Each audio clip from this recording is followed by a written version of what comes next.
और उन लोगों ने क्या कहता है, दुर्गा ने युद्ध में महिषासुर को मारने का काम किया।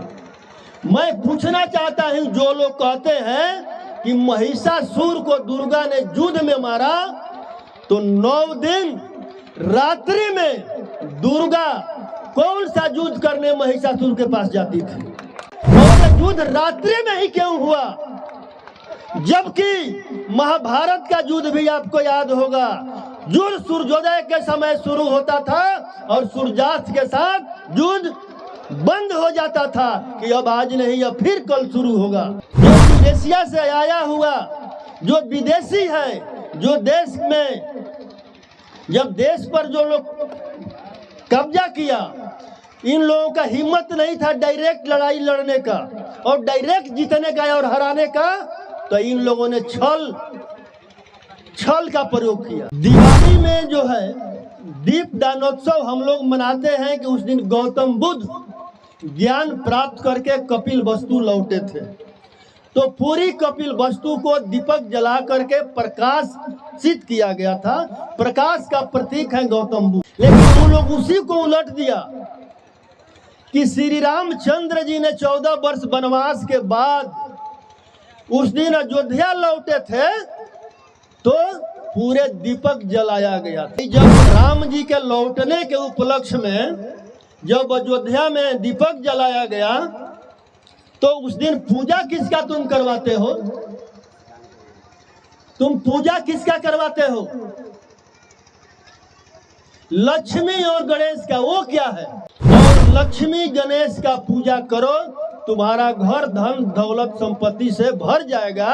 लक्ष्मी जी उल्लू पर बैठकर आएंगी और तुम्हारे घर में धन दौलत संपत्ति भर देंगी। और हमारे लोगों को दिमाग में इतना मनुवादियों ने भर दिया है, ये भी समझ में नहीं आता है कि लक्ष्मी उल्लू पर बैठकर आएगी और उल्लू को रोशनी में दिखाई नहीं देता है। लेकिन महिषासुर को इन लोगों ने छल पूर्वक दुर्गा के हाथों मरवाने का काम किया।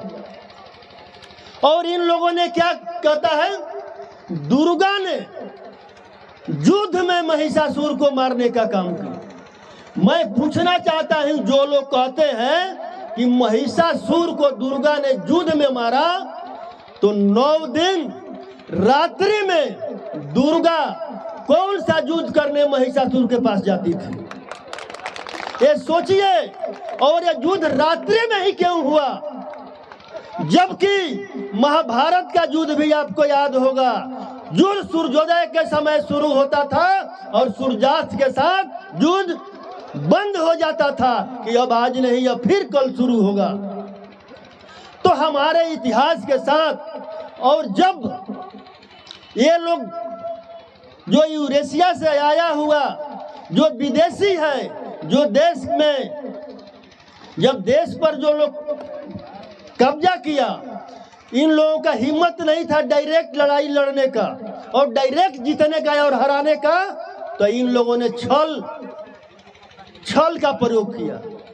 और ऐसा प्रयोग किया, अगर आप गौतम बुद्ध के विचारधारा को लेकर चलेंगे तो उन्हीं लोगों के ग्रंथों से आप झूठ पकड़ लेंगे, उन्हीं लोगों के ग्रंथों से आप झूठ पकड़ लेंगे।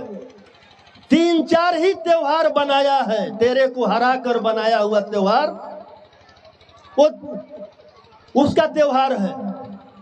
होली बनाया है। हम लोगों का जो दीप दानोत्सव है, उसको उन लोगों ने दीपावली बनाया है, दशहरा बनाया है। आप समझिए, अभी दशहरा बीत गया, दशहरा के बाद में दिवाली आने वाला है। दिवाली में जो है दीप दानोत्सव हम लोग मनाते हैं कि उस दिन गौतम बुद्ध ज्ञान प्राप्त करके कपिल वस्तु लौटे थे, तो पूरी कपिल वस्तु को दीपक जला करके प्रकाशित किया गया था। प्रकाश का प्रतीक है गौतम बुद्ध। लेकिन वो लोग उसी को उलट दिया कि श्री रामचंद्र जी ने 14 वर्ष वनवास के बाद उस दिन अयोध्या लौटे थे, तो पूरे दीपक जलाया गया था। चलो मैं तुम्हारा ही बात मान लेते हैं भाई। जब राम जी के लौटने के उपलक्ष्य में जब अयोध्या में दीपक जलाया गया तो उस दिन पूजा किसका तुम करवाते हो? तुम पूजा किसका करवाते हो? लक्ष्मी और गणेश का। वो क्या है? और लक्ष्मी और गणेश का पूजा करवाते हो तो क्या बोलते हो?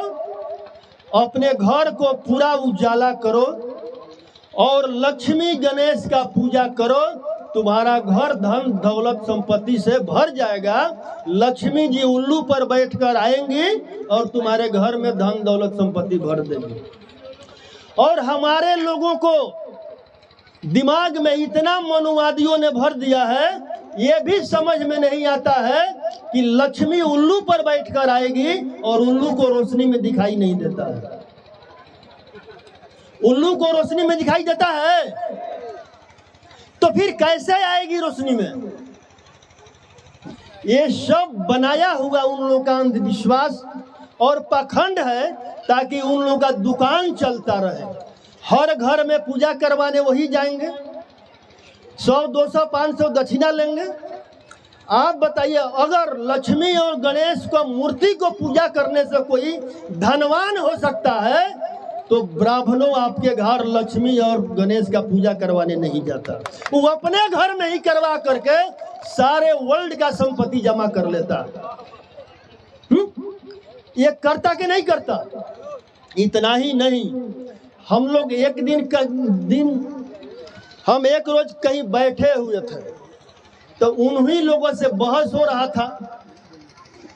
उसने ऐसा जवाब दिया कि आपके लोग हमसे क्या लड़ेंगे? मकान बनाने में खून पसीना का पूरी कमाई लगाते हैं, मकान बनवाते हैं, लेकिन उनकी क्षमता नहीं है कि हमारे बिना परमिशन का उसमें प्रवेश कर जाएंगे। क्या लड़ेंगे वो लोग हमसे और क्या जीतेंगे? बेटा पैदा करने में उन लोगों का कोई भूमिका है, लेकिन बेटा पैदा होने के बाद नामकरण करवाने के लिए लोग हमारे पास आएंगे। क्या लड़ेंगे ये लोग हमसे? उतना ही नहीं, बेटा को पढ़ा लिखा कर विद्वान भी बना देंगे, IAS IPS भी बना देंगे, लेकिन उसका शादी का दिन रखवाने के लिए लोग मेरे पास आएंगे। तो हम जब तक अंधविश्वास से बाहर नहीं निकलेंगे, पाखंडवाद से बाहर नहीं निकलेंगे और मानववादी विचारधारा को लेकर नहीं चलेंगे, तब तक भारत को बुद्धमय बनाना संभव नहीं है। बुद्धमय बनाने के लिए पहले हमको अपने अंदर के जो मनुवादियों ने हमारे दिमाग के अंदर गोबर भर दिया है, उस गोबर को बाहर निकालना पड़ेगा। इतना ही नहीं, मैं कहता हूं आप सभी लोग यहाँ हैं कि ये तलवार है। कितने लोग इसको मानने पर तैयार हैं? ये तलवार है कि नहीं है? ये क्या है? लेकिन आप जिस ब्राह्मण को अपने घर में बुलाते हैं और आप ही से गोबर मंगवाता है और कहता है कि बच्चा तुम मान लो कि ये गोबर नहीं गणेश है, आप मानते हैं कि नहीं मानते हैं? क्यों मानते हैं? जब आपके सामने गोबर दिख रहा है कहते हैं कि गणेश है। तो जब तक हम अंधविश्वास से बाहर नहीं निकलेंगे तब तक ये लोग पाखंड फैलाकर और हमारा अधिकार हनन करता रहेगा। मैं आखिरी बार आप लोगों को एक बात यहाँ समझाने आया हूँ।